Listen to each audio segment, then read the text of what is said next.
The ratio of hydrogen and oxygen in hydrogen peroxide was found to be 1:1. When we know the ratio of the two atoms which are present in a compound, we get the formula, the empirical formula of the compound. So the empirical formula of hydrogen peroxide is HO. That is, the ratio of hydrogen atoms and oxygen atoms are in the ratio 1:1. We call it empirical formula. Empirical means from experiments or from experience. So this shows the ratio of the two atoms which are present in the molecule. Now if we calculate the empirical formula weight, for hydrogen it is 1, for oxygen it is 16. So for hydrogen and oxygen together we get 17 atomic mass unit. So now we know that this is the empirical formula, that is the ratio of hydrogen atoms and oxygen atoms are in the ratio 1:1. So this means it can be anything. It can be HO, H2O2, H3O3, H4O4 and so on. Because we know that the ratio of hydrogen and oxygen is 1:1. We do not know the exact formula, that is the actual number of atoms of hydrogen and oxygen. Now later on, experiments, they showed that the actual mass of hydrogen peroxide was 34 atomic mass unit and not 17 atomic mass unit. So from now, we know that 34 atomic mass unit is the actual weight of hydrogen peroxide. So if we see, for HO, we are getting 1:17. If we take H2O2, we get 2:17. Similarly, H3O3, the mass will become 3:17 and so on. So now for which one do we get a mass of 34 atomic mass unit? In this case, we get 34 atomic mass unit. So this shows that this is the actual formula of hydrogen peroxide. And this formula is known as molecular formula. Molecular formula shows the exact number of atoms which are present in a compound. From empirical formula, we know that the ratio of hydrogen atoms and oxygen atoms in hydrogen peroxide is 1:1. But we do not know the exact number of atoms of each hydrogen and oxygen. But when we know the molecular weight or the actual weight, we know or we saw that the actual weight was coming out to be 34 atomic mass unit and not 17. So from that, we can conclude that the actual formula or the molecular formula of hydrogen peroxide is H2O2. Now, it's not very easy. In order to avoid using 1:17, 2:17, that is, if we have to check the molecular formula, we do not have to do each time 3:17 and so on. We simply take n for this number so as to calculate what is the total number of atoms of each species which is present. So in order to avoid using 1, 2, 3, 4 and so on, we use n. So from here, we get n is equal to 34/17, which is 2. And that is why we multiplied the empirical formula with 2, which gave us H2O2. So this n, when it is multiplied with the empirical formula, we get the molecular formula of the compound. So we can calculate n, a term, a number which gives us the actual number of atoms which are present in a molecule. And this we get by taking the molecular weight and dividing it by the empirical formula weight. We have an organic acid, CH3COOH. Now what is the empirical formula of this? Let's see. So for calculating or for finding out the empirical formula, we see the number of atoms which are present in the molecule. So we get there are 2 carbon atoms, there are 3 + 1, 4 hydrogen atoms, and there are 2 oxygen atoms. We know the empirical formula shows us the ratio in which the different atoms are present. So for this, we simplify the different atoms which are present in order to get the simplest ratio of the 3 atoms. So now, if we take the HCF of 2, 4 and 2, the HCF of 2, 4 and 2 is 2. So on dividing each by 2, we get for carbon 1. When we divide 4 by the HCF, we get 2. And for oxygen, we again get 1. So we can ignore these ones. We simply write this as CH2O. So this is the empirical formula of CH3COOH. For finding out the empirical formula, we need the simplest ratio in which the different atoms are present.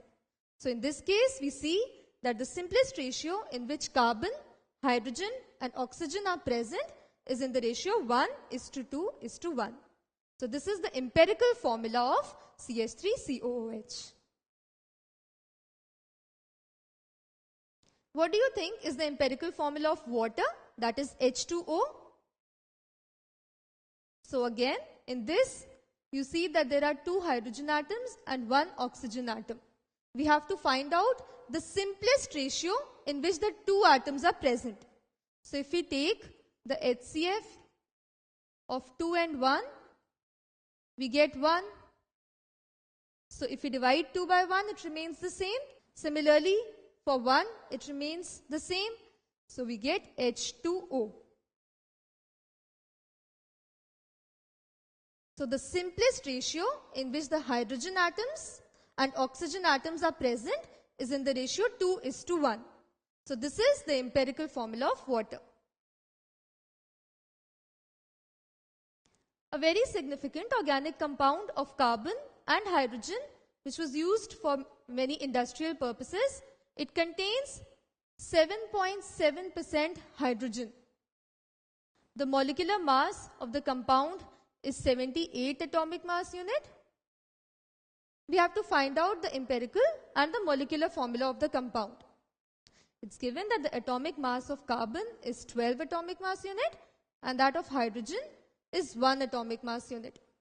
So first of all, we see that there are 2 atoms, that is carbon and hydrogen. So the 2 different elements which we have in the compound is carbon and hydrogen. Now, we see the percentage of the 2 different atoms which are present. It's given that there is 7.7% hydrogen. We know a compound is 100% complete. So if we have 7.7% hydrogen, the remaining percentage will be of carbon. So if we subtract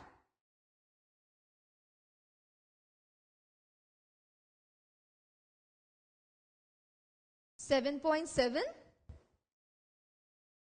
from 100%, we get that we have 92.3% carbon. So this is the percentage of hydrogen and this is the percentage of carbon. Now let's assume that we have a certain number of carbon and hydrogen atoms with us. This total amount is 100. So this is the total weight, that is the entire amount we have is 100. Now we'll separate the carbon and the hydrogen atoms.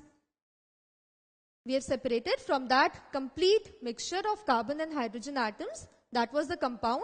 We separate the carbon atoms and the hydrogen atoms. Now we weigh them separately. So if we weigh them, we had seen the percentage compositions. So for every 100, we have 92.3, that is the weight of carbon atoms.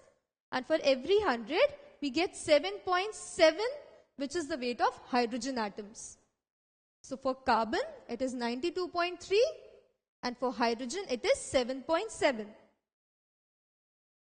Now, we have to find out the mass of each carbon and each hydrogen atom. So when we weigh each of them separately, we know that the atomic mass of one carbon atom is 12 and that of one hydrogen atom, it is 1. So we know that one carbon, it has the atomic mass 12 and one hydrogen has the atomic mass 1. Now we have to calculate the number of atoms which are present. The number of atoms of carbon and hydrogen. We know the total percentage composition of each. We know the mass of each carbon and hydrogen atom. So in order to calculate the number, we can divide the total percentage composition by the mass of one atom. So what do we get? We get the atomic ratio. That is, it now shows us that we have 7.7 of each carbon and hydrogen. This shows us that for every 100 AMU, we have 7.7 carbon and 7.7 hydrogen. This means that the ratio of these two is 1:1. Now if there is any amount, if we change this number 15:15, it will remain the same. It shows that for every 100 atomic mass unit, the ratio of carbon and hydrogen is the same. So we have 1:1 ratio of carbon and hydrogen. So it shows that if we have a collection of carbon and hydrogen, the number of carbon atoms and number of hydrogen atoms is the same. So for this, since we have to find out the empirical formula, we simplify this ratio, that is 7.7. So we know this is 1:1 ratio. So on simplifying it, we get 1 and 1. So this shows us that the ratio of carbon and hydrogen in the compound is 1:1. So now we know the simplest ratio in which the two different atoms are present. So this becomes the empirical formula of the compound. So this is the empirical formula of the given compound, that is CH, which shows that the ratio of carbon atoms and hydrogen atoms is in 1:1 ratio. So now on calculating the empirical formula weight, the atomic mass of carbon is 12 and for hydrogen it is 1. So we get 13 atomic mass unit. This is the empirical formula weight. We are given that the molecular weight is 78 atomic mass unit and we know the empirical formula weight, which is 13 atomic mass unit. So we can calculate the factor N, which is the molecular weight divided by the empirical formula weight. So we get 6. So now in order to find out the molecular formula, we multiply this 6 with the empirical formula. So we know that the empirical formula is CH. On multiplying this CH with 6, we get C6H6. So this is our molecular formula. This shows that the simplest ratio in which carbon and hydrogen atoms are present is in the ratio 1:1, which is the empirical formula, and the actual or the molecular formula, which shows us the number of carbon atoms and hydrogen atoms, is C6H6. That means there are 6 carbon atoms and 6 hydrogen atoms.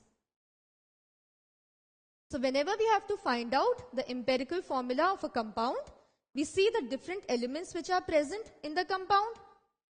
Then we find out the percentage composition of each element.